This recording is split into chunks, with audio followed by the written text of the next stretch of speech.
ಕೃಷ್ಣರಾಜಪೇಟೆ ತಾಲೂಕಿನ ಹೊಸಹೊಳಲು ಗ್ರಾಮದ ಪವಾಡ ಕ್ಷೇತ್ರವಾಗಿ ಪ್ರಸಿದ್ಧಿ ಪಡೆಯುತ್ತಿರುವ ಶ್ರೀ ಗುರು ಕರಿಬಸವೇಶ್ವರ ಅಜ್ಜಯ್ಯ ಸ್ವಾಮಿ ದೇವಾಲಯದಲ್ಲಿ ಗುರು ಪೂರ್ಣಿಮೆಯ ಅಂಗವಾಗಿ ವಿವಿಧ ಧಾರ್ಮಿಕ ಕಾರ್ಯಕ್ರಮಗಳು ಶ್ರದ್ಧಾಭಕ್ತಿಯಿಂದ ನಡೆದವು. ದೇವಾಲಯದ ಪ್ರಧಾನ ಅರ್ಚಕರಾದ ಶ್ರೀ ಸುರೇಶ್ ಅಜ್ಜಯ್ಯ ಅವರ ನೇತೃತ್ವದಲ್ಲಿ ಮುಂಜಾನೆಯಿಂದಲೇ ರುದ್ರಾಭಿಷೇಕ, ಗಣಪತಿ ಹೋಮ, ನವಗ್ರಹ ಹವನ ಹಾಗೂ ಗುರು ಪಾದಪೂಜೆ ಸೇರಿದಂತೆ ಹಲವು ವೈದಿಕ ಪೂಜೆಗಳು ನೆರವೇರಿದವು. ಗುರುಮೂರ್ತಿಗೆ ವಿಶೇಷ ಅಲಂಕಾರ ಮಾಡಲಾಗಿದ್ದು, ನೂರಾರು ಭಕ್ತರು ದೇವರ ದರ್ಶನ ಪಡೆದು ಪೂಜೆ ಸಲ್ಲಿಸಿ ಆಶೀರ್ವಾದ ಪಡೆದರು.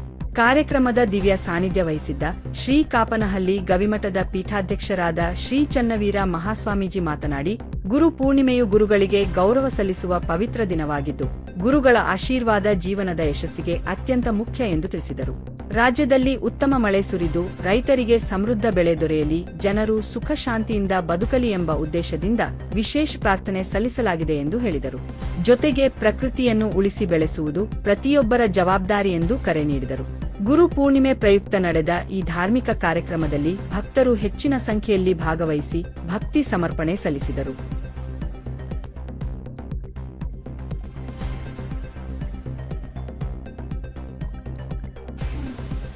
ಓಂ ಶ್ರೀ ಗುರುವೇ ನಮಃ. ಸ್ವತಂತ್ರ ಸಿದ್ಧಲಿಂಗೇಶ್ವರಾಯ ನಮಃ. ಓಂ ಶ್ರೀ ಗುರು ಬಸವಲಿಂಗಾಯ ನಮಃ.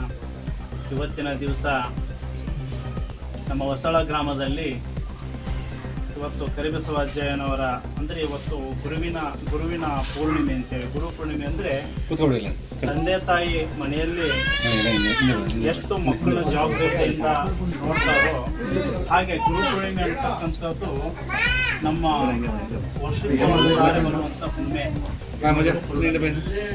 ಅಂದರೆ ದೇವಾಲಯಗಳಿಗೆ ಮತ್ತು ಗುರುವಿನಿಗೂ ಏನು ವ್ಯತ್ಯಾಸ ಅಂತಂದರೆ, ಗುರು ಅಂತಕ್ಕಂಥವನು ತಾಯಿಯ ಕರುಳಿನಂತೆ, ತಂದೆಯ ಭಾವ ಅಂತಕ್ಕಂಥದ್ದು. ಆ ಸೂರ್ಯ ಎಷ್ಟು ಉದಯ ಆಗ್ತಾನೋ ಆ ಗುರುವಿನ ಕೃಪೆನೂ ಕೂಡ ಅಷ್ಟೇ ಉದಯ ಆಗುತ್ತೆ. ಆದರೆ ಸೂರ್ಯನ ಕಿರಣ ಅತ್ಯಂತ ನಮಗೆ ಜ್ವಾಲಿಮುಖವಾಗಿ ಇಳಿದ್ರೆ ನಮಗೆ ತಡೆಕೊಳ್ಳೋಕ್ಕೆ ಸಾಧ್ಯವಿಲ್ಲ. ಪ್ರಕೃತಿ ಇಳಕಾಗಬೇಕಾಗುತ್ತೆ. ಹಾಗಾಗಿ ಆ ಗುರುವಿನ ಮರೆ ಹೋದರೆ, ಆ ಗುರುವಿನ ಹರ ಮುನಿದರೆ ಗುರು ಕಾಯುವ, ಗುರಿ ಮುನಿದರೆ ಯಾರು ಜಗತ್ತಲ್ಲಿ ಕಾಯುವರಿರತಕ್ಕಂಥ ಮಾತನ್ನ ಸಕಲ ಚರಾಚರ ಜೀವಗಳ ರಾಶಿಗಳಲ್ಲಿ ಕೂಡ ಗುರು ಯಾರಿಗಾಗಿ ತ್ಯಾಗಮಯಿ ಆಗಿದ್ದಾನೆ ಅಂತಂದ್ರೆ ಸಕಲ ಚರಾಚರ ಜೀವಿಗಾಗಿ ಅವನು ತ್ಯಾಗ ಆಗಿದ್ದಾನೆ ಅಂತ ಗುರು ಪೂರ್ಣಿಮೆ ಅರ್ಥಪೂರ್ವಕವಾಗಿ ಇವತ್ತು ಈ ಹೊಸ ಗ್ರಾಮದಲ್ಲಿ ಮಾಡಿದ್ದಾರೆ. ಈ ಗುಡ್ಡಪ್ಪವರು ಹಂಗಾಗಿ ಅವರಿಗೆ ಆಯುಸ್ ಆರೋಗ್ಯ ಕೊಟ್ಟು ಇಲ್ಲಿ ಬಂದಿರತಕ್ಕಂಥ ಭಕ್ತಾದಿಗಳು ಕೂಡ ಲೋಕ ಉದ್ಧಾರಕ್ಕಾಗಿ ಒಂದು ಹೋಮ ಹವನಗಳನ್ನು ಕೂಡ ಮಾಡಿದ್ದೀರಿ. ಅಂದರೆ ಹಿಂದೆ ದಕ್ಷ ಬ್ರಹ್ಮ ಅಂತೇಳಿ ಹೋಮಕೊಂಡದಲ್ಲಿ ಏನೆಲ್ಲ ಮಾಡೋ ಅವಘಾತಗಳಾಯಿತು. ಹಾಗಾಗಿ ಈ ಹೋಮ ಮಾಡೋ ಉದ್ದೇಶ ಏನಂದರೆ ಶಾಂತಿ, ನೆಮ್ಮದಿ, ಎಲ್ಲ ಗಿಡಮೂಲಿಕೆಗಳನ್ನು ಹಾಕೋದ್ರ ಮುಖಾಂತರ ಇಲ್ಲಿರ್ತಕ್ಕಂಥ ಏನೋ ಒಂದು ಕೆಟ್ಟ ದುಷ್ಟಿಗಳಾಗಿರ್ಬೋದು, ಮನುಷ್ಯರ ದೃಷ್ಟಿ ಆಗಿರ್ಬೋದು, ಬೇರೆ ಬೇರೆ ದೃಷ್ಟಿಗಳಾಗಿರ್ಬೋದು, ಆ ಗಿಡಮೂಲಿಕೆ ಹಾಕಿ ಮಂತ್ರ ಉಪದೇಶದಿಂದ ಮಾಡೋದ್ರ ಮುಖಾಂತರ ಅವೆಲ್ಲವೂ ಕೂಡ ಒಡೆದು ಹೊಡುತ್ತೆ ಅನ್ನತಕ್ಕಂಥದ್ದು ಶಾಸ್ತ್ರ ಉಲ್ಲೇಖದಲ್ಲಿ ಇದೆ.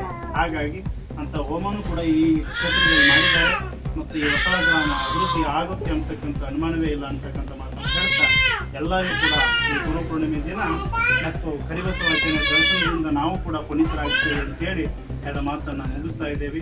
ಮಾಧ್ಯಮದಲ್ಲಾಗಿರ್ಬೋದು ಎಲ್ಲ ವಿಚಾರಮಯಗಳನ್ನು ಎಲ್ಲ ಅರ್ಥಪೂರ್ಣವಾಗಿ ಸತ್ಯಾಂಶಗಳನ್ನು ಬಿಚ್ಚಿಟ್ಟು ಜನರಿಗೆ ಸತ್ಯಾಂಶವನ್ನು ಯಾಕಂದರೆ ಎಷ್ಟೋ ವಿಚಾರಗಳು ಕೆಲವರಿಗೆ ಗೊತ್ತಿರಲ್ಲ, ಅಂಥ ವಿಚಾರಮಯಗಳನ್ನು ಹೊರಹೊಮ್ಮಿಸಿ ಒಂದು ಕ್ಷೇತ್ರ ವಿಚಾರ ಆಗಿರ್ಬೋದು, ಅಭಿವೃದ್ಧಿ ವಿಚಾರ ಆಗಿರ್ಬೋದು, ಯಾವುದೇ ವಿಚಾರ ಆಗಿರ್ಬೋದು ಅದನ್ನೆಲ್ಲವೂ ಕೂಡ ಮಾಡ್ತಾ ಇದ್ದಾರೆ. ಅವರಿಗೂ ಕೂಡ ಚ್ಯುತಿ ಆಗದ ರೀತಿಯಲ್ಲಿ ಭಗವಂತನ ಕೃಪೆ ಇರಲಿ.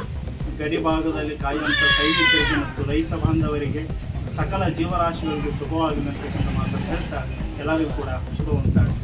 ಜೈ ಗುರುದೇವ. ದೇವರು ಅಂದರೆ ಸುಳ್ಳಾಗಲ್ಲ, ನಮ್ಮ ಚನ್ನವೀರ ಸ್ವಾಮಿಗಳ ಆಶೀರ್ವಾದದಿಂದ ಸೇವೆ ಎಲ್ಲ ಚೆನ್ನಾಗಿ ನಡೆದಿದೆ. ಇವತ್ತು ರೈತರಿಗೆ ಮತ್ತು ಯೋಧರಿಗೆ ಒಳ್ಳೆಯದಾಗಲಿ ಅಂತ ಈ ಮುಖಾಂತರ ಕೇಳ್ಕೊತೀನಿ. ಇವತ್ತು ಬಂದಿರೋ ಎಲ್ಲ ಭಕ್ತರಿಗೂ ಗುರುಗಳ ಆಶೀರ್ವಾದ ಸಂಪೂರ್ಣ ಇರಲಿ, ಹಾಗೂ ಮಾದಮ್ಮ ಮಿತ್ರರಿಗೂ ಅವರ ಕುಟುಂಬಕ್ಕೂ ಆಯುಸ್ಸು ಆರೋಗ್ಯ ಅಭಿವೃದ್ಧಿ ಕೊಟ್ಟು ಕಾಪಾಡಲಿ. ಶ್ರೀ ಗುರು ಕರಿಬಸವೇಶ್ವರ ಅಜ್ಜಯ್ಯ ಆಶೀರ್ವಾದ ಸದಾ ಸದ್ಭಕ್ತರಿಗೂ ಇರಲಿ ಅಂತ ಈ ಮುಖಾಂತರ ಕೇಳ್ಕೊತೀನಿ. ಸುರೇಶ್ ಅಜ್ಜಯ್ಯನವರು, ಸ್ಥಾಪಕರು, ಧರ್ಮದರ್ಶಿ.